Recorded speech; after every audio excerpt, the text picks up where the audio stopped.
Where'd he go?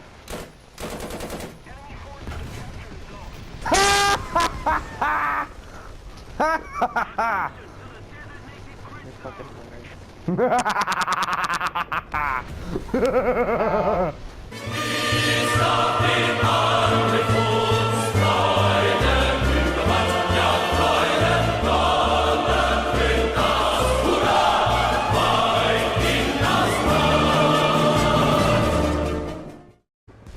Good afternoon everybody and welcome back to another video. I apologise for the sound quality in the first clip. I have turned it down to 40% from 100, but I figured it was something you guys would quite like to see.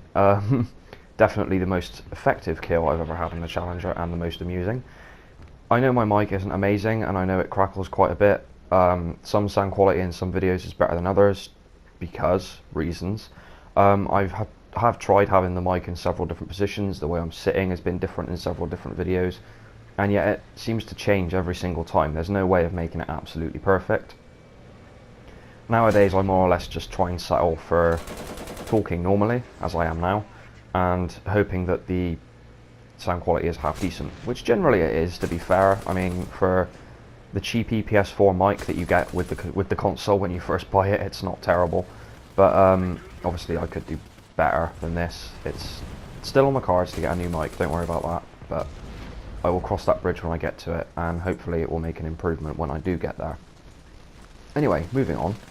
So today I'm doing a video on the Challenger 1 Mark II yet again. The main time I've only ever covered this vehicle, apart from, I think I may have done a couple of gameplay videos since then, but after the preview video and the first impressions video and the review video, I have never really touched this vehicle that much because I've repressed it. Pushed it into a little corner in my mind where I never have to look at it ever again, and basically just went, okay, this tank is shit, let's move on, and I haven't really played the Brits at top tier since. With the exception of the addition of the Warrior, I've been getting quite a lot of fun out of that thing. Don't worry, there will be videos coming on it sooner rather than later. I do want to get the APDS ammo for its 30mm main gun first, possibly the reactive armor upgrade just so I know how it handles with that before I do a review video. I'll do the first impressions before then. As you know, I tend to do my first impressions video once I've got the repair kit and the fire prevention equipment at a bare minimum, and I've played through the free repairs, which I've already done. Anyway, getting back to the topic at hand, as I said, this vehicle disappointed me, and many others in the game. And although the immediate outcry that the armour was completely wrong, we now know that the armour is actually not that wrong, really. There are a couple of bits that they've missed. However, in theory, they've fixed these problems with the Mark III, which has recently been added to the game. Hence why I'm playing the vehicle now, because I'm trying to grind the RP to unlock and crew that tank. I have been having some decent games in the Challenger though, and not the sort of games that you'd be expecting, like we can see here in the background.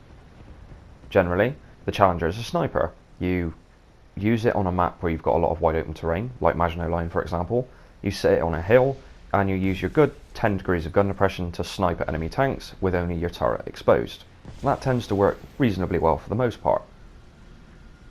Ironically though, or rather amusingly, depending on how you want to look at it, the good games I've had in this tank over the last few days have actually been more street fighting, close fighting, like almost the tank equivalent of dog fighting, getting in, grabbing them by the belt buckle, taking a few shots on the chin and carrying on fighting. Not exactly something accurate to what the Challenger is supposed to be able to do, but highly amusing and entertaining nonetheless. Me and Scooter played a few matches in it and did reasonably well, as you probably tell by the clip at the beginning. I actually got 4 kills in that match, and did rather well. This match went rather well too, although this match I was playing on my own, which is why I'm using it for the video today. I've realised in the last couple of videos that Scooter's voice has been surprisingly quiet. That shot should have probably killed me, by the way. Scooter's voice has been surprisingly quiet, and I did tell him to turn his mic up, but it hasn't seemed to have made much of a difference, so I don't really know what's doing that. It might be something on my end that I need to change. I'll have a look at that the next time I do a video with him, and see how we get on from there. So I've been yabbering on for almost 5 minutes now, and you've seen me get several kills in the Challenger, and then I get taken out by the Leopard 2K. The Leopard 2 Kyler. Now though, I'm back in a backup, and that was one hell of a shot. I mean, it wasn't from a kilometre away or anything like that, but I'd more or less say that that was blind fire, which I think is quite amusing. I don't know how he missed me. I can only assume that he was looking at me with his binoculars. He aimed his gun in third person, and the gun sort of moved away from where he'd originally put the target, like the white circle, which is why he missed, and I took advantage of that and got the kill. There's a Begleitpanzer sat in front of me behind that hill, who's just fired an ATGM at the front of my turret and fired several rounds at me with his 57mm autocannon, and continues to do so.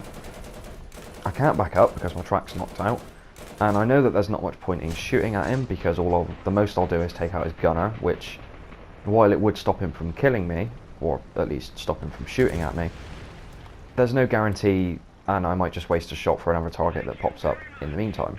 So I wait for the repair, back the tank up slowly down the hill, get myself in some cover, and I sit and wait.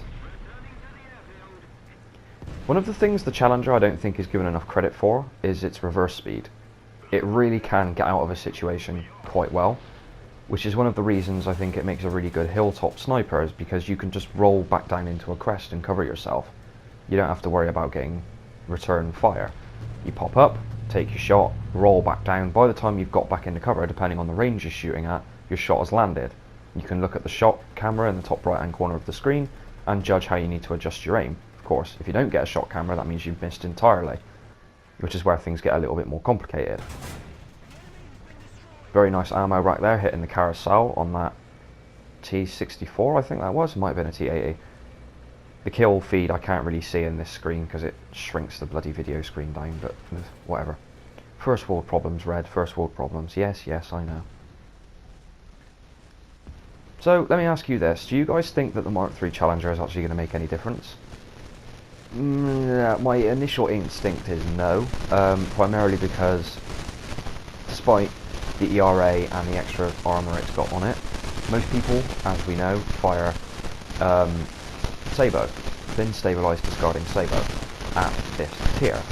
Although, I think it will make a big difference if you're sniping, as you should in a Challenger, and you get spotted by a helicopter, because let's use the Maginot Line map as an example. You tend to silhouette yourself when you play like that. If you're sat on top of a hill, it's quite easy for aircraft, specifically helicopters, to spot you.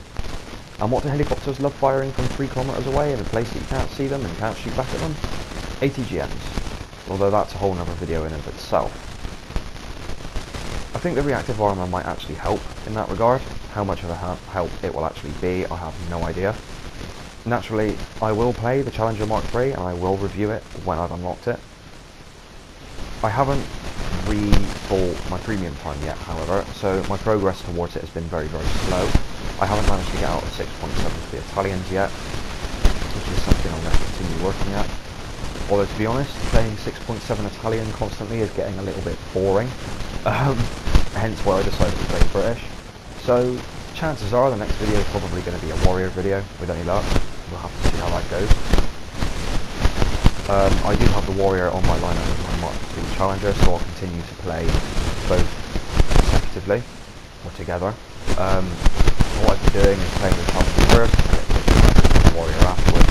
By that point, the vehicles start fighting are hopefully a little English, or a little lower in BR, which gives me an easier time. Most of the fast reconnaissance vehicles people tend to spawn mid-match, which have no armour, generally speaking, or comparatively speaking to MBTs and heavy tanks and stuff like that. So I can use it to more effectiveness there. Well, I hope you guys enjoyed the video. Yeah, basically just do what I did. Give the Challenger another go. You might be surprised. I was surprised. I still am surprised. I'm going to be a little bit more lenient on it in the future. I think in hindsight I was too strong with it, really, in my review videos. So I hope you guys enjoyed the video. Please like, share and subscribe if you'd like to see more. It really does help out the channel. And I'll see you all in the next War Fun video. Cheers, guys.